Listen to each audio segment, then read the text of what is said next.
Hey, it's Brian with the Midnight Mechanic with your tech tip for today. One of the tools you might have in your shop that's extremely useful but extremely frustrating is a universal joint for your sockets. We're going to show you an easy way to make this a whole lot more useful and a whole lot less frustrating.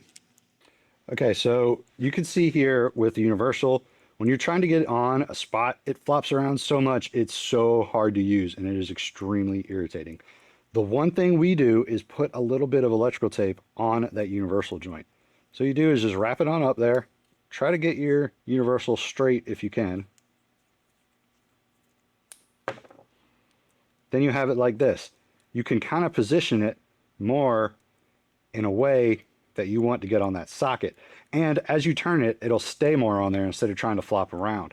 Right here, we use electrical tape on every universal that's in our toolbox because you're already in a tight space and you're already frustrated because you're trying to get that thing in there. And if this thing is flopping around, you just want to throw it across the shop.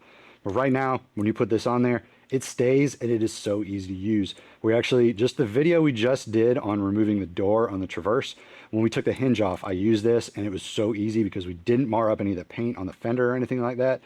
And I didn't get too frustrated and have to throw anything across the shop. So this is a super, super useful way to keep yourself from getting frustrated and make that universal a little bit more useful to you.